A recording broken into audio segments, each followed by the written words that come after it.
बिस्मिल्लाहिर्रहमानिर्रहीम।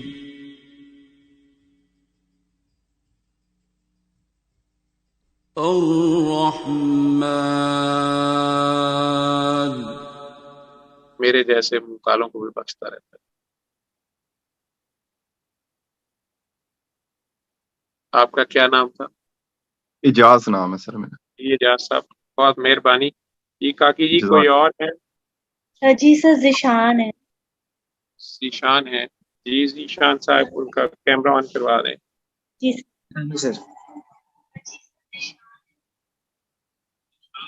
अस्सलाम वालेकुम। जी वालेकुम सलाम। जीशान साहब कहाँ से हैं? सर मैं लाहौर से बात कर रहा हूँ।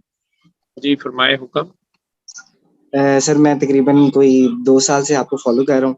अल्हम्दुलिल्लाह सब कुछ ठीक है। और सर एक क्वेश्चन था बस दिल के अंदर। जब ये क्या सारे बोलिएगा वाकया थोड़ा सा? जी सरकार।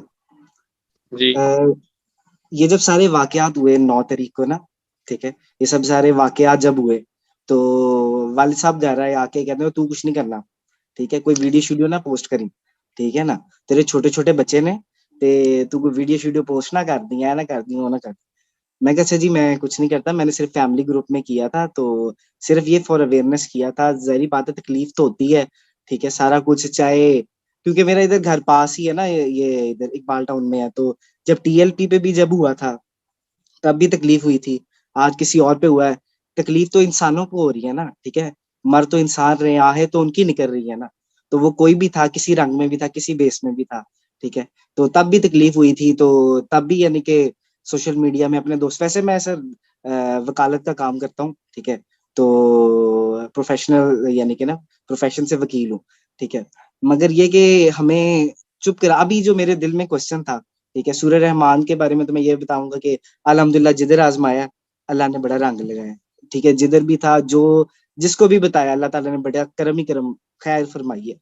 अभी क्वेश्चन ये था सर कि हिजरत कब लाजिम होती है आप पे, ठीक है ना, ये जो वक्त आ गया है, ये जो फिरौनियत आ गई है, ये जो तकलीफ आ गई है सर, ये आजमाइश आ गई है, जहां आप बोल नहीं सकते, आप कुछ कह नहीं सकते, कुछ कर नहीं सकते, हाथ से भी नहीं रोक सकते, आपके माल दौलत बच्चे आबरू इज्जत सब कुछ आपकी किसी शिकंजे में है, किसी और के हाथ में है, देयर इज नो प्रोटेक्शन, ठीक है ना, आपको किसी चीज की भी कोई सिक्योरिटी प्रोवाइड नहीं हो रही, कोई कानून नहीं है प्रॉपरली यानी कि आपके लिए, ठीक है, पर्सनली आपके बच्चों के लिए, ठीक है, तो क्या इस वक्त पे हिजरत यानी कि हो सकती, क्योंकि मैंने कभी भी ना, मेरा भी सर ताल्लुक ना वैसे जड़ा वाले से पीछे से है, मैं आज 2 साल से सर आपको फॉलो कर रहा हूँ, तो अल्हम्दुलिल्लाह आपके साथ वैसे ही रूह का ताल्लुक है, बड़ा अच्छा प्यार, पहली दफा बात हो रही है आपसे सरकार, मगर वैसे आपके साथ ना बड़ा प्यारा अच्छा ताल्लुक है अल्हम्दुलिल्लाह। तो अभी यानी कि मैं ये बता रहा था कि बस ना अब सर तकलीफ इतनी ज्यादा हो गई है ना कि मैं कभी भी हमारा ना सैयद फैमिली से ताल्लुक है, तो हम वहाँ सैयद फैमिली से ताल्लुक है सर, तो हम मैं हमेशा इस चीज के खिलाफ होता है कि बाहर के मुल्क नहीं जाना, क्योंकि आप फरमाते थे कि नस्लें तबाह हो जाती हैं, ये हो जाता है वो हो जाता है, बाहर नहीं जाना, ये नहीं करना वो नहीं करना। मैं भी ये कहता था यार बाहर जाके जनाजे कौन पढ़ेगा, ये कौन होगा हम यानी कि कौन पढ़ेगा, पीछे कौन आएगा, कब्रों पे कौन आएगा, आगे फातिहा वगैरह ये वो, फिर मगर आहिस्ता आहिस्ता जिस तरह के हालात बनते जा रहे हैं, मैं ही घर के अंदर लड़ाई करके यार बाहर चलने हैं, उन बाहर चलने हैं, उन्हें थे कुछ नहीं बचे, अपने भाई को भी सबको यानी कि मैं लड़ रहा हूँ कि यानी कि कह रहा हूँ कि यार अपना इधर से कूच कर जाते हैं, अब दिल नहीं लगता, तकलीफ होती है इधर, अपना अपना डर, जहां आपको काला कोट पहन के भी ये डर हो कि क्या है? कोई जी सॉरी। क्या सर, जी जी, जी आप बारी सर, जारी जारी रखें। जी सरकार, मैं कह रहा जहां ये काला कोट पहन के भी आपको डर हो कि आपका कुछ नहीं लबना, ठीक है, किसी का कुछ पता नहीं चलना कि आपने किधर जाना है, ठीक है, क्योंकि आम आदमी किसी भी रंग बेस या वर्दी में हो, ठीक है, तो उसका कुछ नहीं पता चलना कि किधर गया है, क्या हुआ है, ये वो इस तरह की सिचुएशन इस तरह की चल रही है, ठीक है, तो क्या हमें हिजरत कर जानी चाहिए, तो सरकार ये मेरा क्वेश्चन था कि हिजरत कब करनी चाहिए, और चलो। क्या अब जो है कि हमें हिजरत करनी चाहिए कि नहीं करनी चाहिए। हिजरत बिल्कुल, मुझे जो, मैं तो आलिम नहीं हूँ, आप मेरे से ज्यादा तो शरई हुलिया आपका भी है, और मुझे लगता है इल्म भी मेरे से ज्यादा ही होगा, और अगर आपने हिजरत का सोचा है तो फिर आपने जरूर पढ़ा होगा। मेरे तो सऊदीया में मैं था जब वहाँ एक पठान भाई ने, टैक्सी ड्राइवर ने मेरे से पूछा कि आप पाकिस्तान से क्यों आए हो, तो मैंने कहा मैं डॉक्टर हूँ, तो वो बड़ा हैरान हुआ और उसने मुझे डांटा कि डॉक्टर हो गए तुम इधर क्या करने आए हो, तो तुम उधर कमाओ और अपने मुल्क की खिदमत करो। टैक्सी ड्राइवर था। उसने कहा कि मेरा तो वहाँ पे कोई काम नहीं था, फिर मैंने इतना कर्जा लिया, फिर मैं यहाँ आया, फिर इतने मुश्किल से वीजा लिया और मैंने इतने सालों में वो कर्जा उतारा है। ठीक है, अभी भी मैं एफर्ट कर रहा हूँ कि मेरे पास इतने पैसे आ जाएं कि मैं वहां टैक्सी खरीद लूँ या कुछ और करूँ। तो तुम्हें पता है कि हिजरत जो है वो तो सिर्फ 3 हालतों में है। तो मुझे नहीं पता था इस बात का, तो मैंने उसको थोड़ा सा इन्वेस्टिगेट भी किया, तो मुझे पता चला कि इस तरह फरमान नबी सल्लल्लाहु अलैहि वसल्लम है। एक तो वही बात है कि अल्लाह का हुक्म आ जाए और आपकी जान को खतरा आपके दीन मजहब की वजह से है या जिस वजह से भी है, तो आपको वहां से मूव करना पड़ जाता है। अदरवाइज आप वहाँ अकलियत में हैं, कमजोर हैं, फाइट भी नहीं कर सकते, वो हालत है। दूसरा, अगर आप कोई इल्म हासिल करने जा रहे हैं, कोई ऐसी स्किल सीखने जा रहे हैं दूसरी जगह पे जो आपके इलाके में है ही नहीं, और आपका उसमें नियत होनी चाहिए। ये मेरा अपना पार्शल सा नॉलेज है, इसको डिटेल से पढ़ना है जिसने भी जी करना है, या उलमा से, कियान से, या खुद हदीस की किताबों में इसकी तफसील मिल जानी चाहिए। तो दूसरा ये था कि अगर आप वो सीखने जाते हैं तो इस नीयत से जाएंगे कि जो ही आप उसमें मास्टर होंगे तो आप वापस आएंगे और अपने मुल्क में उससे आप अपना कारोबार या रोजगार भी बना सकते हैं उस स्किल से, लेकिन आप नए लोगों को सिखाएंगे उस स्किल को ताकि उन्हें ना सफर करना पड़े और जाना पड़े और जाना पड़े। और तीसरा यही था कि अगर आप जिहाद की नीयत से अल्लाह का दीन फैलाने की गर्ज से जा रहे हैं, उसमें आप रास्ते में चाहे वहाँ शहीद हो जाएं या वहाँ फाते हो जाएं, फाते भी हों तो फिर वहीं की खातून से अगर आप शादी करें, वहाँ एक नई नस्ल आप जो है उसको एजुकेट करें, उसमें दीन फैलाएं, ना कि ये कि इधर के लोग उधर लेके जाके आप करें। तो मुझे समझ आई। लेकिन जहां तक आप जो बात कर रहे हैं कि क्या हमारे मुल्क में ये हालात नहीं हो गए हैं, मैं चूंकि पिछले कुछ दिनों से अपने बच्चों के साथ, मेरी अपनी फैमिली किड्स, उनके साथ ये डिबेट चलती रहती है, और वो जी और भी मेरे इर्द गिर्द जो यंगस्टर्स हैं वो परेशानी में ये बात करते हैं। मैं उन्हें कहता हूँ कि बेटा, जो लोग इंटरनेशनली ये सारा कुछ करवा रहे हैं उनका अपना बर्थ रेट नेगेटिव में है। उनके वहाँ बल तो वो शादी वाला तो इंस्टीट्यूशन ही खत्म हो, या है भी है तो ना होने के बराबर है। उसमें वो बेबी पैदा करने, उनके अपने खड्डे ये चल रहे हैं कि अबॉर्शन राइट्स हैं कि नहीं है, कितनी उम्र वालों को देने हैं नहीं देने हैं, बर्थ कंट्रोल पिल्स किसको देनी है नहीं देनी है। ऑफिशियली वो सारा कुछ हेल्प आउट भी करते हैं, लेकिन उनका अब जो इंटेलेक्चुअल बेबी है, जो मैं समझता हूँ कि वो हक हलाल के तरीके से आए तो तब वो होता भी है इंटेलेक्चुअल, जी वो चीज अब उनके वहां पर कम से कम होती जा रही है।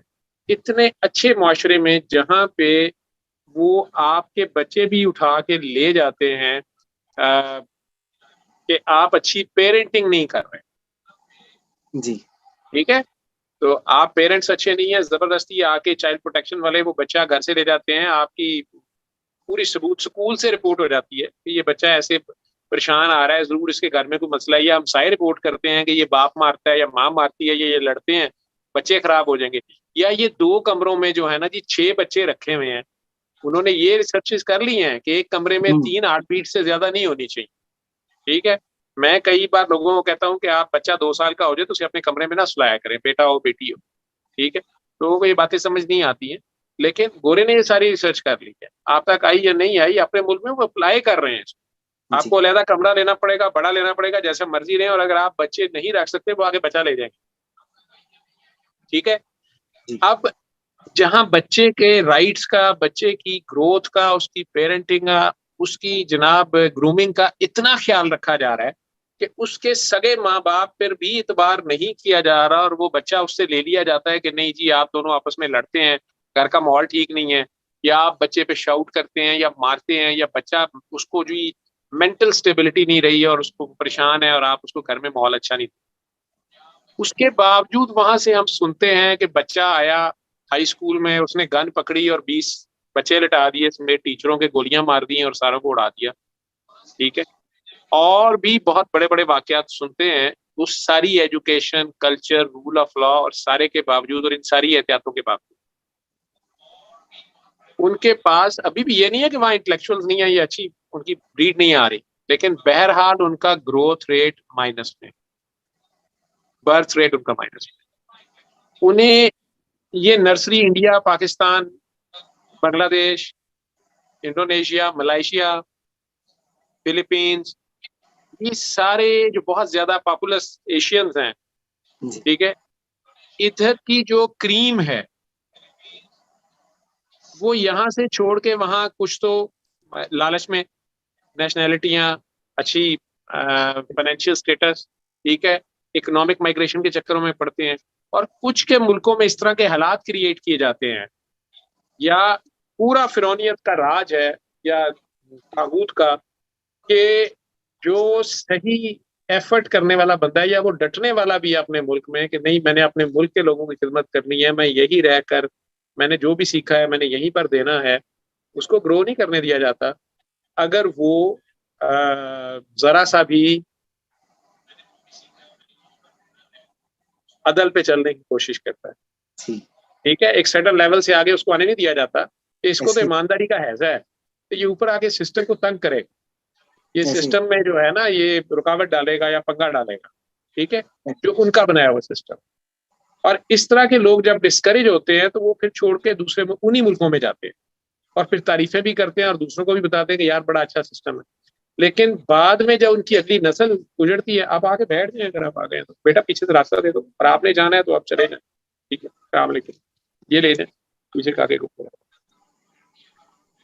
तो आपका जो, अब मैं इसको फाइनल खत्म कर देता हूँ कि वो तो इसीलिए ये कर रहे हैं, और हम लोग वो हम में से मेजॉरिटी वो ऐसे हैं जो उनके पपेट्स बने हुए हैं, या उनसे डर जाते हैं, हम पॉलिसीज अपनी उनकी मर्जियों के मुताबिक कर लेते हैं, ठीक है, और या वो हमें कई बार बड़े जबरदस्त किस्म के लालच दे के फंसा भी लेते हैं। मैंने आपको एग्जांपल दिया कि मुशर्रफ दौर में बहुत ज्यादा पैसा दिया उन्होंने यूएसएड के नाम पे, उन्होंने कहा जी आप बड़ी अच्छी यूनिवर्सिटी सिंध की साइड पे ये बनाए, वो बनाए, फलां बनाए, और इसके लिए बहुत इतना पैसा था कि उन्होंने कहा जी आप अपनी मुल्क के जो है ना टॉप जो ब्रेन है उन सारों को इकट्ठा करें ताकि वो इसको सही पैमाने पे ग्रास रूट लेवल से ऊपर लाए।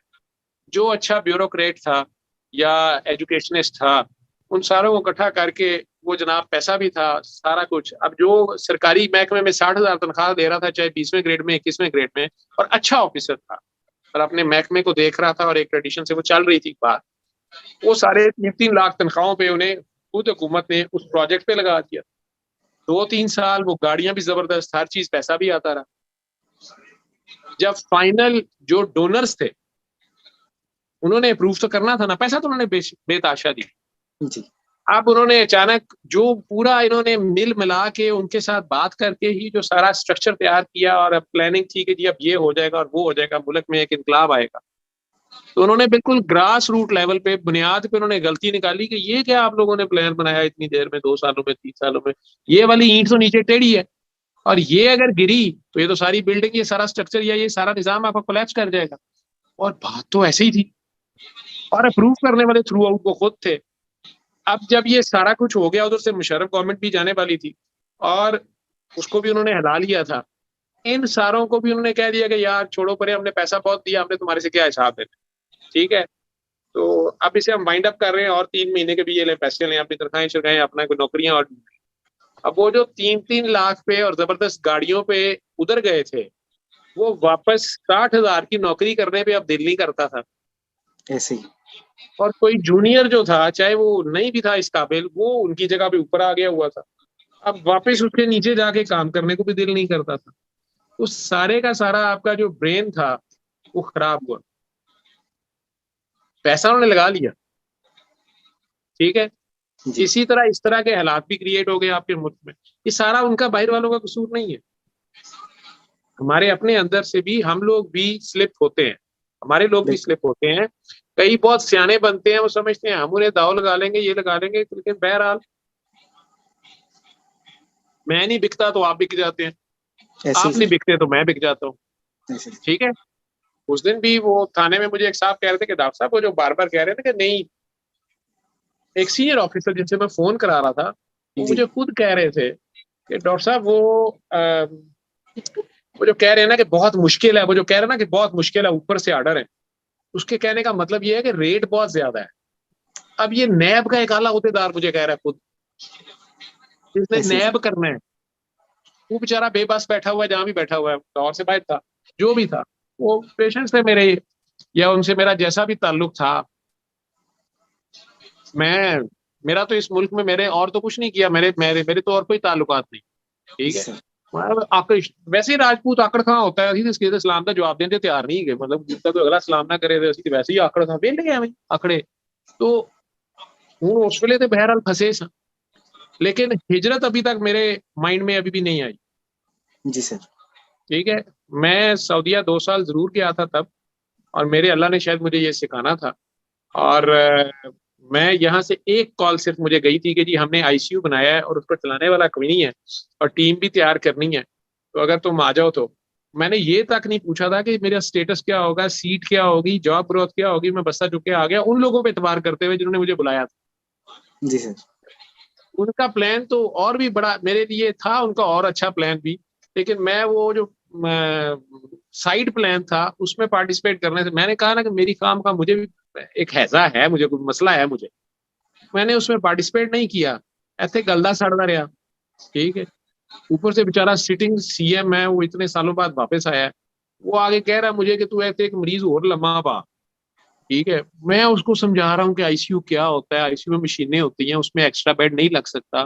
ठीक है, मतलब मुझे चाहिए ना कि अब सीएम साहब कह रहे हैं मैं ऐसी की तैसी होते फरिश्ते लम्हा पा रहा हूँ, तो ना क्या जा पाओ। ठीक है, मैं उन्हें समझा रहा हूँ कि नहीं, वो आखिरकार उसका नतीजा निकला 10 साल मेरी फाइल ही घूमी रही। वो गए तो अचानक महकमे को पता चला कि मैं तो सीनियर मोस्ट हूँ पूरे पंजाब में। वो मुझे एक स्टेप ऊपर किया क्योंकि पीछे सारी ट्रैफिक रुकी हुई थी मेरी वजह से।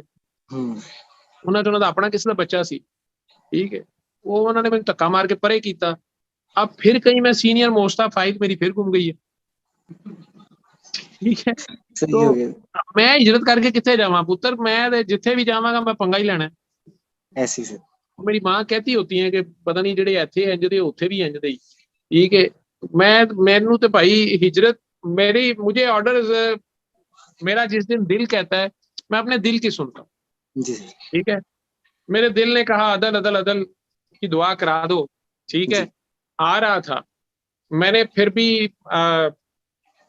आम अदल की दुआ, क्योंकि जो लोग बेचारे मजबूर हैं, जैसे आपको आपसे पहले जो भाई थे वो कह रहे थे कि मैं थाने में था, अब वहां सूरह रहमान भी नहीं सुन सकता था, इंग्लैंड के थाने में, यूके के थाने में, जन्नत के थाने भी देखो तंग ने लोग।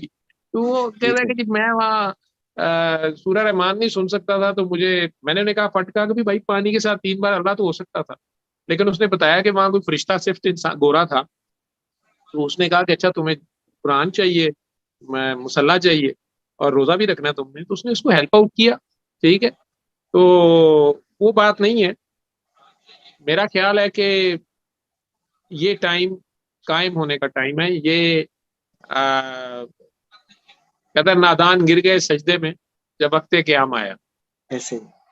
ठीक है, तो क़याम का वक्त गुजर गया, सजदा अब ये है कि उसके आगे आप अपना सर रख दें, उसने कहें कि मौला जो तेरी मर्जी, तू अदल कर दे। ठीक है, हम गुनाहगार हैं, हम खताकार हैं, मानते तो अब हैं, लेकिन हम फंस ऐसी जगह पे गए हैं कि अब हमसे आपस में लेवल प्लेइंग फील्ड ही नहीं हो रहा। ऐसे ही तो अजान भी तो नहीं दे सकते ना सरकार। ठीक है ना जी, अजान भी तो नहीं दे सकते ना सरकार इस टाइम। अजान मैं कहा अजान भी तो नहीं दे सकते ना इस टाइम। अजाब कह रहे हैं या अजान? अजान अजान अजान अजान अजान अजान तो दे दी गई जी, वो हुक्म अजान ला इलाहा इल्लल्लाह की अजान तो दी। वो डॉक्टर तारिक साहब भी यही अजान दे रहे थे, पाकिस्तान का मतलब क्या, ला इलाहा इल्लल्लाह।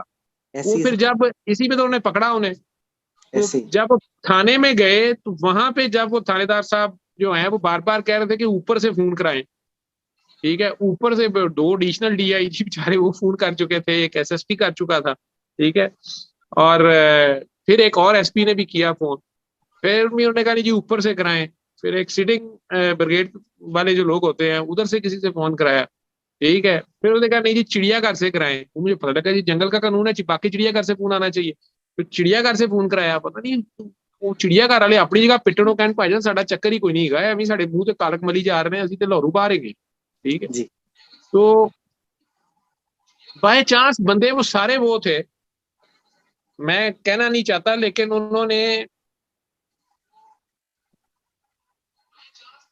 मेरे साथ प्रैक्टिकली 5 मिनट गुजारे हुए थे जी। जब वो खुद या उनका कोई अजीज या उनका कोई प्यारा तकरीबन मुर्दा हालत में लेटा हुआ था, और जी। अजीबोगरीब तरीके से अल्लाह ने शिफा दी हुई थी, और मैं उन लोगों से कन्नी कतराता था, जी। ठीक है, और सारे ही वो पढ़े लिखे समझदार लोग थे, जी। तो इसमें कोई शक नहीं था कि वो मेरी रियल दिल से हेल्प करना भी चाहते थे, और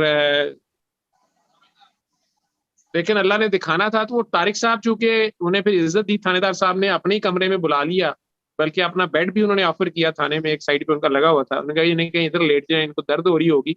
तो वो मैं बताने लगा था कि वो बच्चा मुझे परेशान हो गया, कहता है कि चाचा को तो राइट साइड है, तो मैं खामोश रहा, ठीक है। तो मुझे कहता आप तो कहते होते हैं कि राइट साइड पे चोट लगे तो मैं परेशान हो जाता हूँ, या राइट साइड पे बीमारी आ जाए या कुछ आ जाए। मैंने कहा आप चाचा को देखते रहो, आपको जवाब मिल जाए। तो 6 घंटे हड्डी टूटी के साथ, जो 3 जगह से टूटी हुई हो, और अपने बेटे को मार खाते हुए देखा हुआ हो, और जिन्होंने मारा हो वो जिस शख्स की आंख के नीचे वो कह रहे थे निशान है, जब वो चाय का कप मुझे पकड़ाई जा रहा था, दोबारा जिद कर रहा था, तो मैंने प्यार से अपना फाइनल कंफर्म करना था, तो मैंने हाथ लगाया, तो हम मेडिकल साइंस में उसे किलॉइड कहते हैं, तो वो उन्हें किलॉइड पुराना बना हुआ था किसी जख्म से, उसे हम किलॉइड कहते हैं। तो मैंने उसे प्यार से कहा, मैं क्या अल्लाह ताला ये ताज़ा है, ये ठीक हो जाए, ठीक है, तो अल्लाह खैर करेगा। तो वो खुद भी हंस पड़ा, ठीक है। तो मैंने उंगली ऐसे फेरी ना, मैंने कहा यार मैंने चाय नहीं पीनी, तेरी मेहरबानी। वो थोड़ा मैंने शहादत की उंगली से गवाही दी, ठीक है। ब्रूज नहीं था, तो निशान तो था ना जी सर। चाहे इनका नहीं था तो पहले किसी डॉक्टर तारक ने किसी और ने कुछ किया तो होगा ना, ठीक है। तो बहरहाल वो असल में डिफेंसिव थे बेचारे, क्योंकि वो हो गया ना उनसे, उन्हें ऊपर से ऑर्डर थे, ठीक है, और फ्री हैंड था, ठीक है।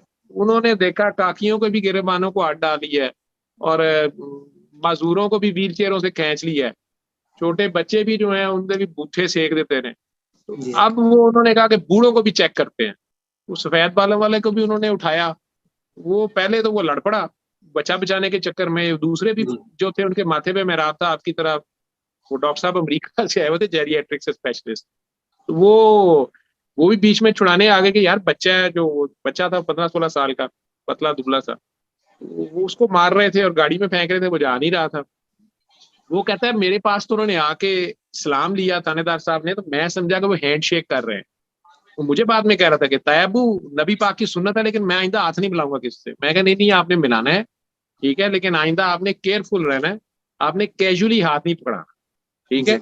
आपने ग्रिप शुरू में ही सख्त रखनी है, ठीक है, मर्दों की तरह हाथ मिलाया करो, तुम कोई जरूरत नहीं है, ठीक। तो बहरहाल वो मैंने चिड़िया को देखा है कि उसके घोंसले से अगर कोई बच्चे उठाए या कौवे के उठाए तो वो पागल हो जाते हैं, चाहे जो मर्जी हो जाए, सांप भी हो वहां पे, ठीक है ना। तो यहाँ पे अब बाप के सामने उसके बेटे को आप मार रहे हैं, 15-16 साल के बच्चे को, वो 50 साल बूढ़ा जो है, चाहे वो इंग्लैंड से पढ़ के आया था, और वो बच्चों को सिखा रहा था सड़क की साइड पे कि जी पीसफुल प्रोटेस्ट कैसे करते हैं, और कायदा ने बताया था कि पाकिस्तान का मतलब क्या, ला इलाहा इल्लल्लाह।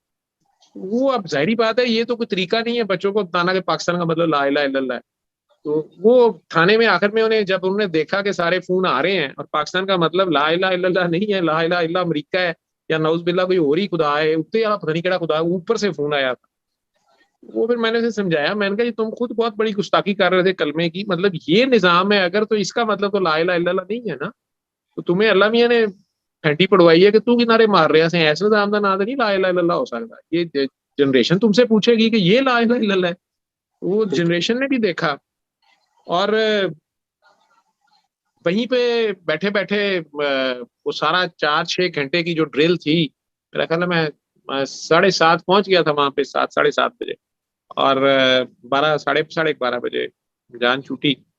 और वो जिस तरह भी हुई, मेरी उस पे हिजरत फिलहाल तो नहीं बनती, ठीक है।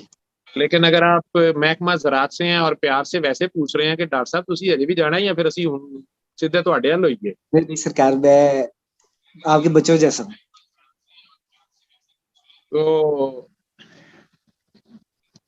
मैं मेरा जरूर अल्लाह हाँ जी सरकार, मैं कैडेट कॉलेज से पढ़ा हूँ। मेरे जितने क्लास फेलोज हैं मोस्टली, ठीक है, वो सारे यानी कि मेरा यानी कि जो मेरा रूममेट था, ठीक है, वो सारे अब कर्नल लेवल पे पहुंचने वाले हैं, ठीक है ना। मगर ये कि सरकार, ये अब तकलीफ इतनी क्योंकि मैंने सारा वो दम दम अली अली, वो हक हू अल्लाह हू, वो सारा कुछ वो किया, वो परेड वगैरह, परेड, वो सारा कुछ मुझे आता है, ठीक है ना। हमने वो सारी जिंदगी वही की है ट्रेनिंग के अंदर। मगर ये सरकार, अब जो तकलीफ सोसाइटी की है, ठीक है ना, अब जो अपनों की तकलीफ है, हम एक आम बंदे को इनसिक्योरिटी जो, क्योंकि हम दिलों में सर लेके चलते थे। अब मेरी मेरी वालदा ने जब मुझे ग्रूम किया, तो जब भी एम ऑफ लाइफ का ऐसे आता था ना, तो मेरी माँ कहती थी शहादत, शहादत, आपने शहादत के बारे में लिखना है, your aim of life is to be शहीद, कि नबी पाक सलाम आएंगे और आपको अपनी बाहों में लेके जाएंगे, ठीक है। हमने, मेरी वालदा ने हमें ये सिखाया था, ठीक है। और अब ये जब सारा कुछ ये चीजें देखते हैं तो बड़ी तकलीफ होती है हमें, ठीक है ना। और मैं तो दोस्तों के अंदर बाकी यानी कि मैं डिबेटर टाइप बंदा हूं मैं, यानी कि काफी, ठीक है। तो मैं यही तलकीन करता था कि मैं तो जुनून जगाने वाला टाइप बंदा था। मगर ये कि अब तकलीफ होती है, सहम सहम के, घुट घुट के, कितना को कुट लें अब अपने आप को सरकार। अब तकलीफ होती है, अब अदल अदल अदल, तो सरकार आपने जैसे पैगाम दिया है, आप जैसे कहेंगे, क्योंकि आपको फॉलो करते हैं, तो जैसे कहेंगे सरकार वो तो हम अब करेंगे ही करेंगे। मगर आपसे ये भी राय लेनी थी कि जी अब मगर आपने फरमाया कि अभी नहीं, अभी वक्त नहीं है, नहीं नहीं, तो मैंने जब कहा आप, मजलूम, हिजरत हिजरत का वक्त नहीं है, यहाँ खड़े हाँ रहने जी का वक्त है। जी जी अल्लाह सरकार, का जी सरकार, 7 दिन तो करे ना आप अदल अदल अदल। और इंशाल्लाह खुद भी सरकार फिर हम अदल करेंगे। करें, खुद जी ना कहीं सरकार, जुल्म करना शुरू कर देना, जी ठीक जी है, सरकार, क्योंकि फिर जी दोनों सरकार, तरफ जो है ना वो रूल ऑफ लॉ तो अल्लाह, तो फिर दोनों तरफ चलेगा ना। अली हक तो यही है कि दोनों तरफ उसने बराबर, जिसका जितना दूध है, जिसका जितना पानी है, उसको उठाना पड़ेगा। जी सरकार, जहां ऐसे तक ही। आप बात कर रहे हैं शहादत की, वो एक शहादत तो वो ये है ना वो कि वाली आपकी वो गर्दन वाली कट गई। शहादत की मैं बात नहीं कर रहा सर, अब इस सोसाइटी के जी। अंदर मैं वैसे यानी कि बात करता कि आर्मी में जाने का यानी कि ख्वाब था इस टाइप का ना, यानी कि क्योंकि मैं कैडेट कॉलेज में भी पढ़ा हुआ हूँ, 5 साल वहां भी रहा, मैं वो बात कर रहा था सर। तो वो भी बिल्कुल आर्मी में जाना चाहिए, अभी भी जाना चाहिए, आप जैसे लोगों को जाना चाहिए जो अगली पौध है, जो चाहते हैं कि रिफॉर्म्स हों और उन्हें सही और गलत का पता है और वो चाहते हैं कि गलत ना हो, तो सही लोगों को उस महकमे में जाना चाहिए। जी वहां सरकार, जाने के बाद जब उन पे रैंक्स लगे, तो फिर उनकी शहादत सिर्फ यही नहीं है कि गोली खा के शहीद हो जाना। जी अल्लाह सरकार, की गवाही ये देना है कि जिस जगह पे आप बैठे हुए हैं, वहां जहां आपका कलम चल रहा है, जहां आपका हुक्म चल रहा है, वो अल्लाह और अल्लाह के नबी को हाजिर नाजिर जान के उसके हदों के अंदर रह के चल रहा है। ये गवाही देनी है अल्लाह जी सरकार, की, ये अल्लाह की गवाही देनी है कि आपका कलम जो है वो गवाही दे के मेरा अल्लाह है, मैं हद तजावज नहीं कर सकता, जी सरकार। ठीक है। अब तो सरकार आप इधर अपने की आवाज पे जब चलेंगे, फर्स्ट काला फाड़ पे चलेंगे कि मेरा अल्लाह है, इस ये गवाही है, ये शहादत है। उसके अंदर आपका माली नुकसान हो गया है, जानी नुकसान हो गया है, जान का, माल का, औलाद का, ये दुनियावी इज्जत शोहरत का, वो आप अल्लाह की खातिर लुटती है तो लुट जाए, वहां आप क्याम कर गए हैं, ये जहाद है। चादर ऐसे और चार दीवारी के तहफ़्फ़ुज़ का नाम है जहाद। जी सरकार, ऐसे ही। अब तो सरकार ये बताया जाता है कि शाह जी, एक एक ब्लैक वे होता है, एक व्हाइट वे होता है, ठीक है। आप सिर्फ इस पे कहते हैं, एक ग्रे वे भी होता है, ठीक है। तो अब हमें ना ग्रे वे पे चलाने की जो है ना, ठीक है, क्योंकि मैं यानी कि वो एक प्रेसिडेंट बार के ना, एक मुझे ना कहीं लोकल कमीशन अपॉइंट कर दिया उन्होंने, ठीक है। तो वो किसी बेवा का घर था, ठीक है। तो उन्होंने कहा जी आप बस ना रिपोर्ट पे साइन कर दें। तो मैं कहा जी मैं ये नहीं कर सकता। कहते शाह जी एक ब्लैक वे होता है, एक वाइट वे होता है, मगर एक ग्रे वे भी होता है, आप ग्रे वे पे चला करें, इतनी सख्ती ना किया करें आप, ठीक है ना। तो वो अब सिचुएशन देखे ना कितना कॉमन हमारी सोसाइटी के अंदर, तभी ये सारी चीजें इतनी ज्यादा इंडल्ज हो गई हैं हमारे साथ, ठीक है, सोसाइटी के अंदर। तो बड़ी अब यानी कि ना दिल ना सर, सच्ची बात ये है, उठना शुरू हो गया सर। दिल करता है कि बस अब यानी कि ना देखे ना, वो बाहर की वो जेल अला, वो कुरान भी दे रहा है, पानी भी दे रहा है। इधर ना कोई पानी पूछता है, इधर ठुटे भी बचते हैं, इधर वो नहीं ला नहीं नहीं इलाहा नहीं इल्लल्लाह नहीं भी कह रहा है। नहीं नहीं, वो डॉक्टर साहब कल मैं उनसे बात करवाऊंगा। डॉक्टर साहब बता रहे थे कि जब वो गाड़ी में तो उसे टूटे, एक दो लोगों ने मारे, कि वो समझे कि ये मकर कर रहे हैं, जब उन्होंने बेसिकली उन्हें थ्रो किया ना गाड़ी में, तो उनका घुटना वो उसकी वैन की जो थी सीढ़ी सी होती है अंदर, वो जो होती है प्रिजन वैन, उससे उनका टकराया है।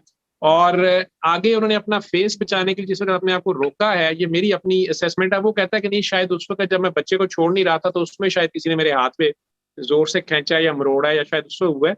लेकिन वो हमें पता है, हमें कोलीज फ्रैक्चर कहते हैं, बच्चों में भी हो जाता है। जब वो अपने जोर में नीचे गिरते हैं तो उनके बॉडी का वेट इस जगह पे जब कलाई पे आता है तो यहाँ पे फ्रैक्चर हो जाता है। उसने अपने आप को जब उससे बचाया है, वहां उसको फ्रैक्चर हुआ है और वहां वो पड़ा रहा, गिरा रहा, उससे आगे उठा ही नहीं गया टांग की वजह से। वो जो गुस्से में थे वो लोग भी, जाहिर बात है, उन्हें फ्री हैंड दिया गया था, ठीक है। जी तो वो उन्होंने खुद भी अब अंदर चढ़ना था, तो आगे ये लेटा हुआ है तो उन्होंने छोटे छोटे मारे, अगे हो छेती हो उठ।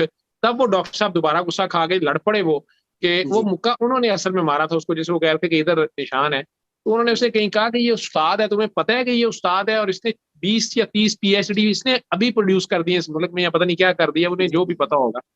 वो वो अपना गालियां दी वो थी बोल उन्होंने रहे आगे थे। से। तो डॉक्टर साहब जो हैं वो मुझे कल बता रहे थे कि जब वैन से मैंने उतरना था और यूसुफ ने उनमें से किसी को कहा कि डॉक्टर साहब का रोजा, जो दूसरे डॉक्टर साहब थे उनका रोजा खुल गया, उन्हें कुछ पानी कुछ चीज दो, तो उन्होंने पानी भी दिया उन्हें, आधा ग्लास। और फिर उतरने में जब उन्होंने देखा कि वो दोनों को भी चोटें लगी हुई थी, उन्हें ज्यादा नहीं थी, लेकिन वो दोनों अब तारिक को उतार रहे थे और तारिक से उस टांग पे वेट नहीं पड़ रहा था। वो बता रहे थे कि एक दाढ़ी वाले, सफेद दाढ़ी वाले थे, मेरा ख्याल है वो गेट कीपर, मुझे भी मिले हैं, मैंने देखा था उन्हें, वे कोई स्पाई थे। उन्होंने उन्हें कहा कि नहीं, आप ये घुटना अपना आगे किया कि शायद आप इसके ऊपर पांव रखें और आप इस तरह फिर उतरेंगे या इसकी सपोर्ट लें, और फिर वो इनको सपोर्ट दिलवा के अंदर तक लाए, क्योंकि उन दोनों से वो उसे उठाया नहीं जा रहा था। तो अच्छे लोग भी होते हैं। और वो तारिक कह रहा था कि वहां पर भी कुछ लोगों के, जो थाने के अंदर कुछ अमले के लोग थे, उनकी आंखों में भी अफसोस भी था, हमदर्दी भी थी, शर्मिंदगी भी थी। लेकिन चूंकि वाकया हो गया था उनसे, और कहता है कि ऊपर से पीछे से शायद आपने फोन करा दिया, किसी का फोन आया, तो उन्होंने कहा जी जी इस नाम के डॉक्टर साहब अभी आए हैं, ये आए हैं, तो उसे कुर्सी भी दी गई और आधा गिलास पानी फिर मांगने पे उन्हें भी दिया गया। अलबत्ता वो फिर 6 घंटे उसी थाने में बगैर किसी फर्स्ट एड के, बगैर किसी मेडिकल हेल्प के उसने गुजारे। हाँ, थानेदार साहब से जब मेरी बात हो गई और मैं इंसिस्ट करता रहा या उन्हें यकीन दहानी कराता रहा कि मैं किसी मेडिको लीगल प्रोसीडिंग में नहीं जाऊंगा, मैं किसी कोर्ट ऑफ लॉ में नहीं जाऊंगा, और मैं आपको इस केस के बदले में, ये बच्चे भी आपको दुआ देते हैं और मैं इनको फर्स्ट एड दिलवाऊं, मुझे इजाजत दें, मैं इन्हें ले जाऊं।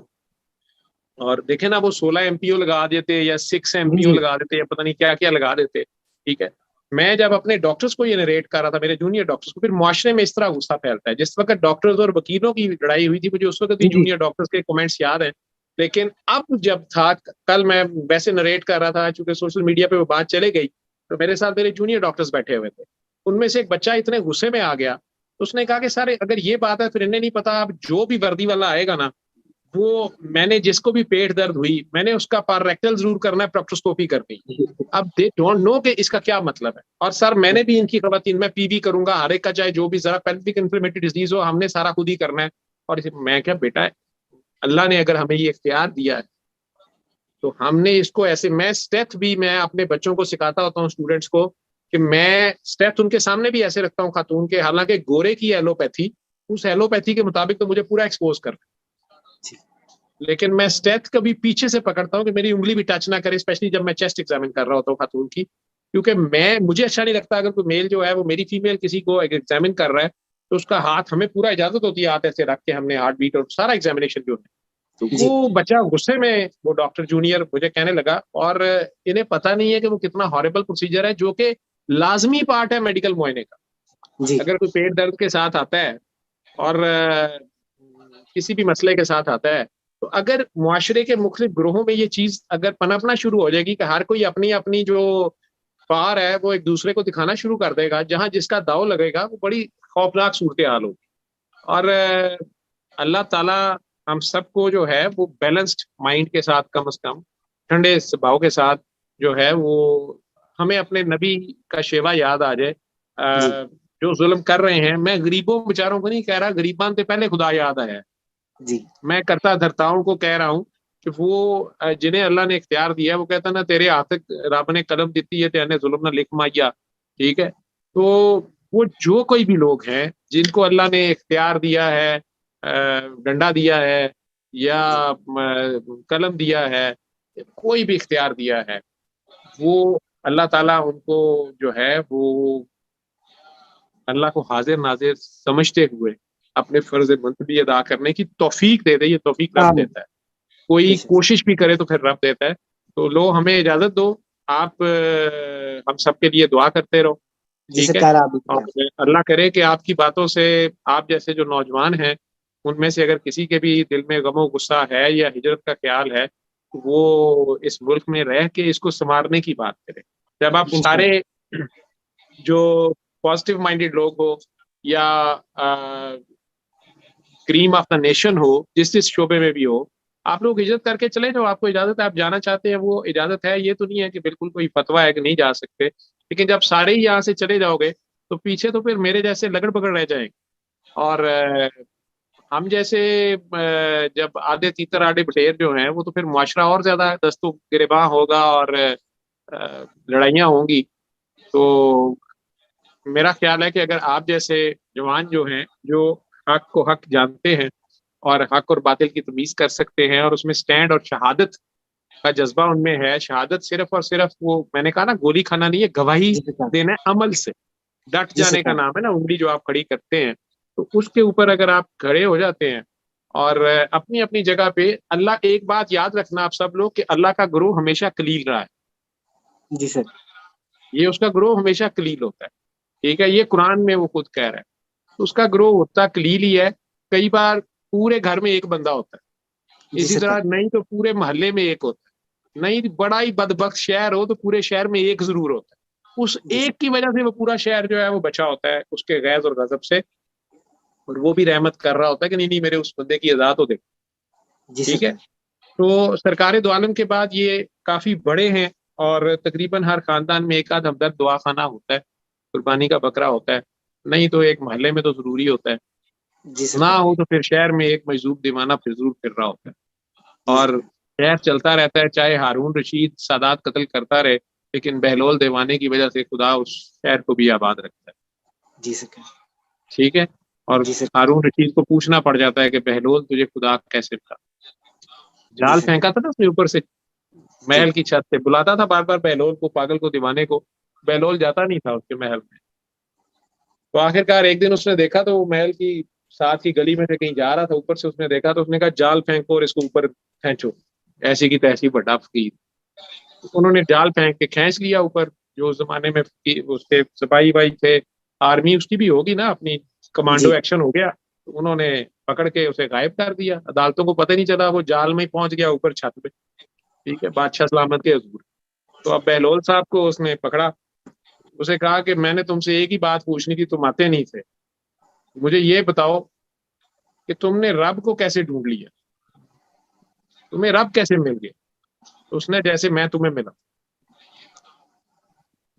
जी सरकार। ये की गल हुई। उसने कहा कि तुम्हें मेरे से मिलने की चाह थी ना, तुमने जाल फेंका और मुझे पकड़ लिया, क्योंकि तू बादशाह है, तू ताकतवर है, मैं तो कमजोर हूं। वैसे तुम्हारे महल में कौन आ सकता है, कौन तुमसे मिल सकता है, तुम मिलना चाहते थे, तुमने बाय हुक और बाय कुक हमें खींच लिया अपनी तरफ, ठीक है। इसी तरह वो तो सात जहानों का बादशाह है, ठीक है।